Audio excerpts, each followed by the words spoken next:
Good evening, everybody. This is your host, AMF1534 here. Let's play some more Heretic Shadow of the Serpent Riders.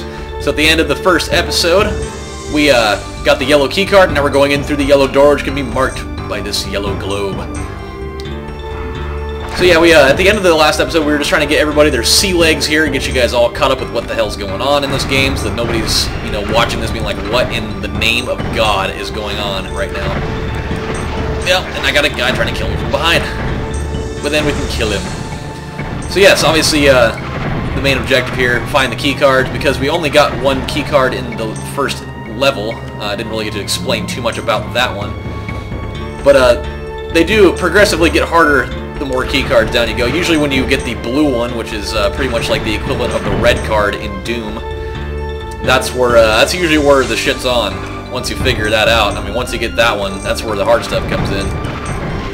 But yeah, we're just trying to find our way out of here. These blue orbs on the ground, that's going to be for a weapon that I think that we pick up in the next level. So for now, they're just kind of giving us a healthy dosage of these things so that we can be ready for when we actually pick up the weapon. When you do pick up new weapons, they give you a little bit of ammo to start with, but not a whole lot. One of my favorite things about this game are these weird looking egg sack things behind me. These things here. I'll explain them in a second when we get there, without me dying. Ah! Damn it. Get the hell out of here. I like how these arrows make like an exploding noise when they hit people. It's just like... So these things, I don't really know what they are, but they definitely act like a bomb. So if you shoot them, you might want to make sure that you're pretty far away from them, because you can definitely die if you're too close, because the explosion radius can be rather unpredictable at times. But it makes a very, very cool thing. When timed correctly, you can definitely kill all sorts of enemies with that. And these things, the time bomb of the ancients, very useful weapon. Just another thing that you can definitely get yourself into trouble with if you're not careful with it. I will activate one of those so I can show you how they work. Actually, I can try to use it on the guy.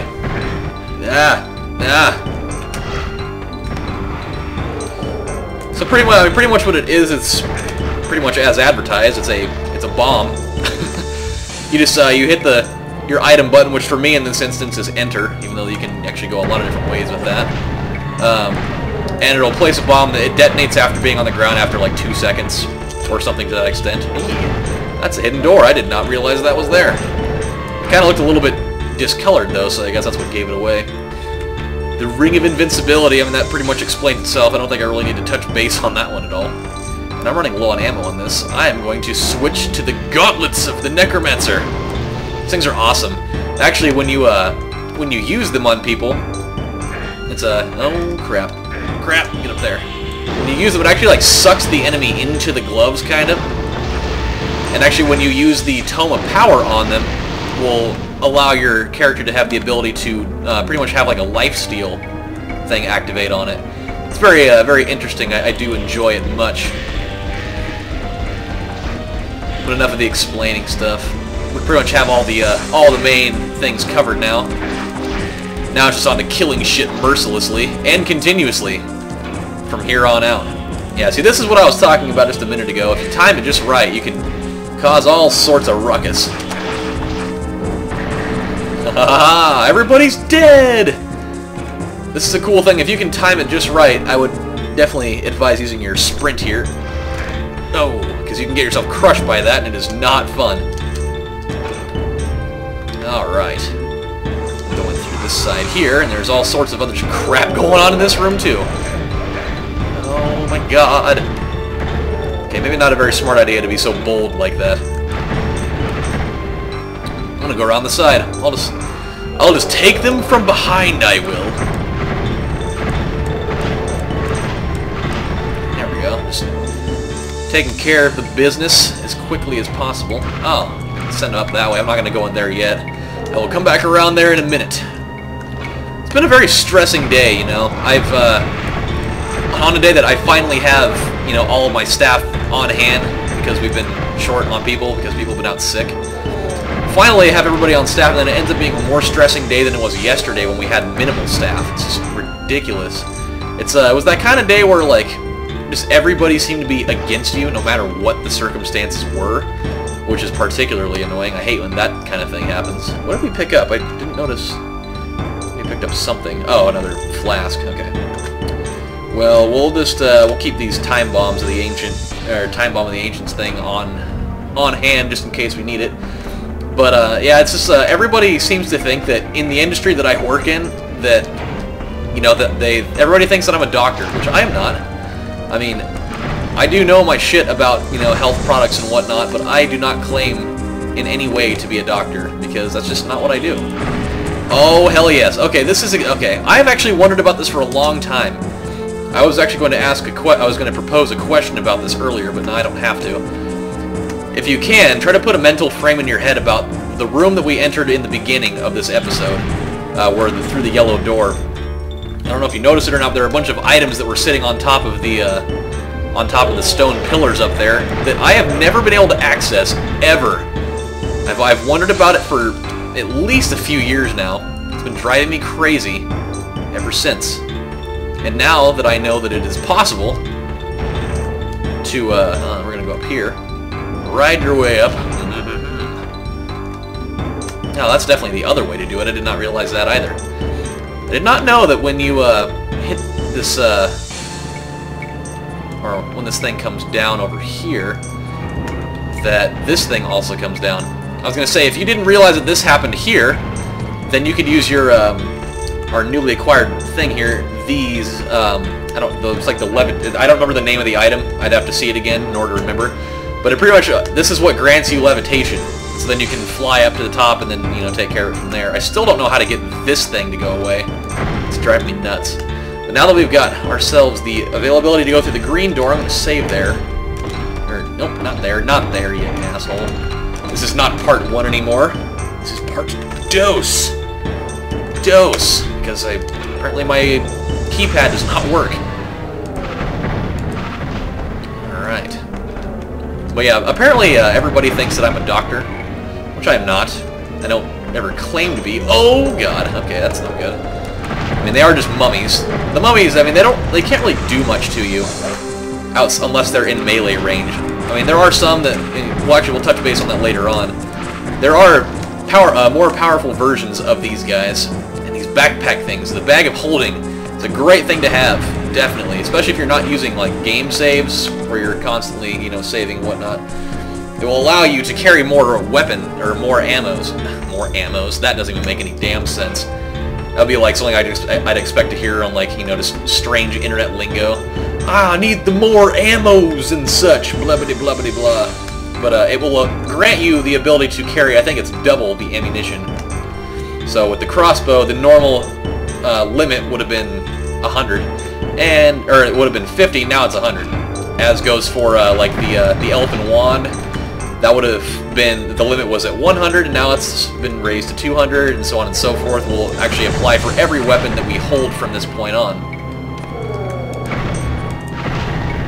But yeah, I had a customer that, she called and like, she was asking about different things, and I was telling her that it's fine. Or actually, no, well, it wasn't me talking to her. I had to deal with one person like this too, but my brother was actually the one that was dealing with her. But we're now going to the gatehouse. This is where we're going to be getting our new weapon, by the way, just so you guys are aware of that. But he was helping her, and she was asking him some questions, and he's like, yeah, I'll tell you about this and that and the other. And so he starts answering questions, and then, lo and behold, she starts asking me, well, if I have these symptoms, then what should I take? And it's like, I mean, she gave like a list of like 5 symptoms, and it's like I don't know, I don't know what you should take. She's like. He's like, I'm not a doctor. He's like, I can't just, I can't prescribe you things. He's like, well, why not? The other health food store that's, on the other side of town, they did it. I was like, he's like, well, that's definitely illegal. Definitely cannot do that. They can't, prescribe, give you milligram dosages, and say what it's supposed to cure. It's definitely definitely a federal offense, because that'd be impersonating a doctor. Because, so I don't know. Everybody apparently does that. That's definitely the right thing to do. And so she got all pissed, and she's like, well, blah, blah, blah. Maybe you guys just don't know what the hell you're talking about. It's like, no, we definitely know what we're talking about. We just like to stay within, the regulations of the law. I don't know. Call me crazy for not, wanting to just say whatever the hell I want because I can. I mean, if I know things, then I can you know, tell you things that might be helpful, but I'm not going to be like, you need to take 100 milligrams of this, you know, 3 times a day, and then you know, your diabetes will be cured, or you know, you'll stop seeing these symptoms. It's like, I mean, don't think that, you know, just because I sell, you know, dietary supplements, that doesn't automatically mean that I'm going to be, you know, I'm going to be able to cure every sickness that you have. It just doesn't work that way. But and some people just never get the memo. Everybody just thinks that, you know, when I refuse to give them information, that I'm just trying to piss them off. It's like, I'm not trying to piss you off. I just don't want to go to jail for, you know, acting like a doctor when I'm not. Don't worry, I be a doctor. Oh, good. They're just dragons. They're just dragons. They're not gonna hurt anybody because they can't. Because they suck. What you got, son? Yeah, I'm a little bit on a strict timetable for this particular evening because of the fact... Ooh, a crystal geode. Awesome. Those are like, it's like the elven equivalent of getting like a quiver of arrows. They just, they give you a whole... I think they give you like 50 of those at a time. Nice, cool little thing there. I'm actually going to be going over to my parents' house right after this video is done being filmed and edited and uploaded and such, because I need to do my laundry really, really bad. I'm getting to the point where I'm like, you know, wearing things that I wouldn't normally wear because I'm like out of regular stuff to wear. It is all bad. And I need to take care of that quickly. I have a bomb and you guys are all going to die. Shit! That was almost a really bad idea. You stand too close to that time bomb of the ancients, and you're gonna be spitting gum out through your forehead, and that is just not gonna be okay. Luckily, these guys are doing that every time they die. I love like the little like mummy spirit that comes out of their body when they die. Kind of sounds like if Hank Hill were to be a mummy, instead of going whoa, he just goes. I could be way off. I don't know if that's... I mean, I feel like they sound the same, even though they're probably not, but hey. It's a free country. A guy can dream, can't he? But, oh, damn, there's no switch over there.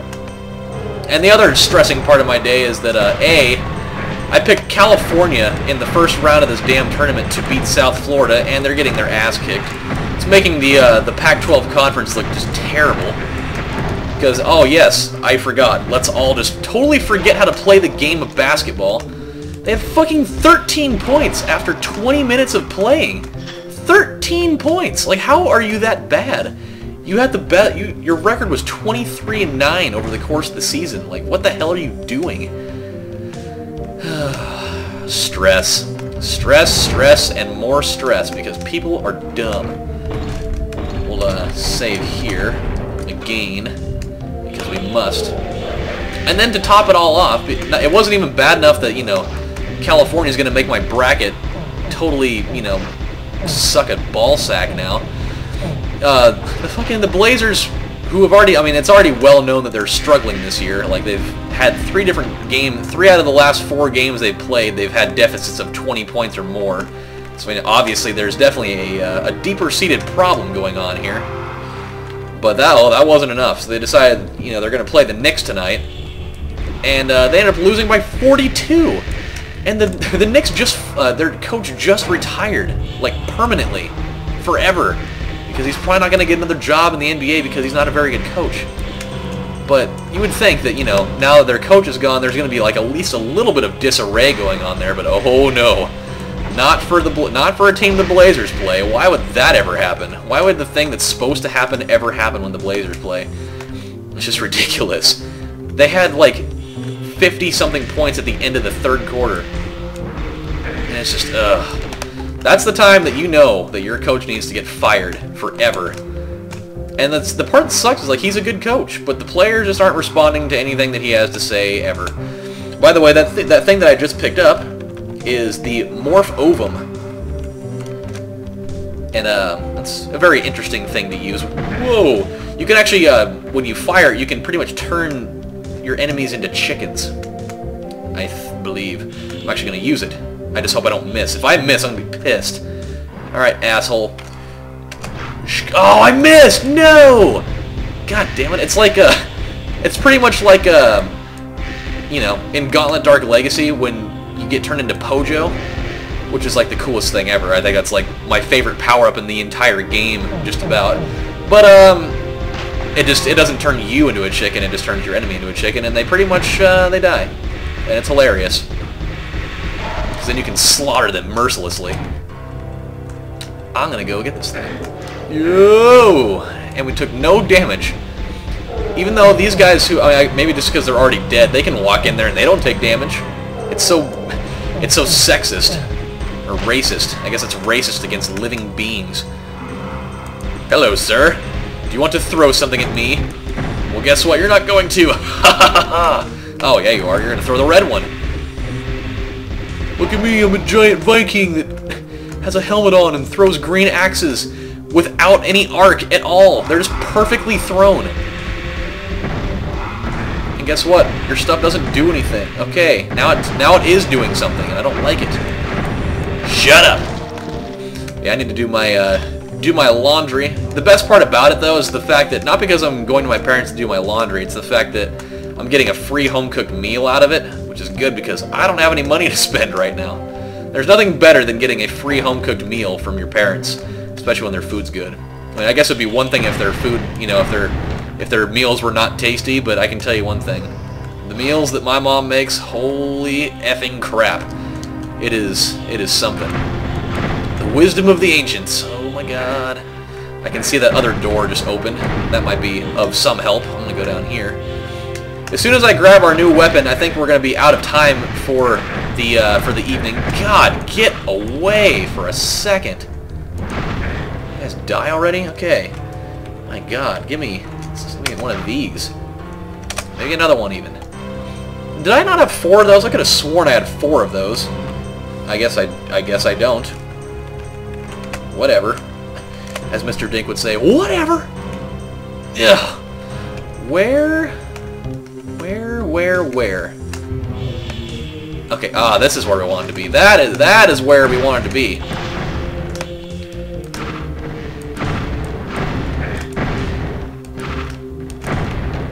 I need to be a little more frugal with my ammo here. It's definitely going to get me into trouble. However, when I get the Dragon Claw, which is what we're going to be getting, that is gonna flip the game upside down. I'll tell you that much. Oh damn it! I didn't mean to do that. Go back up through here again. That is also not where I wanted to be. That is also not where I wanted to be. What the hell's going on? Here we go. Jeez. Make my job harder, why don't you, game? My god. Alright, we're gonna go all the way back around here. Now go. Run the other way. Come on, come on. There we go. Perfect. Absolutely what I wanted to have happen in that situation. Now we're going down. Yes. Welcome to the Dragon Claw, my friends. It shoots these blue orbs that we've been picking up for the last little while here, and it is incredibly destructive and all sorts of fun. So we'll go sit outside of the old green door here. And then when that happens, we can laugh and have a good time, and everything will be good. And then I get to go put my clothes into a metallic object that will put soap and suds and other cool things there. And apparently this is going to be the end of the level. Not every level has a blue key that is necessary for your survival. In this particular instance, I think the green key was going to be enough. Yeah, see, there's the end of the level right there. Oh my god, I love this. This is maybe my favorite weapon, especially when you use the Tome of Power on it. Oh my god, it is so awesome. How about you push that again, and then we'll go right up here. Nothing. Nothing. Yay! We finished 2 levels today! And we found 1 out of 2 secrets. That's good enough for me, though. Alright guys, well this episode ended up being a lot longer than I thought it would be, but once I start playing, I just can't stop. So when we come back on the next episode of Let's Play Heretic Shadow of the Serpent Riders, first of all, I'm going to make these videos a little bit shorter because I've been trying to optimally keep these around 13 minutes or so. But yeah, when we come back, we're going to be working with the tower here. It is a very interesting level. The structure of it is rather menacing, and it's very like labyrinthine style. So yeah, we'll take care of it when we come back too. So yeah, you guys take care, and I'll see you later.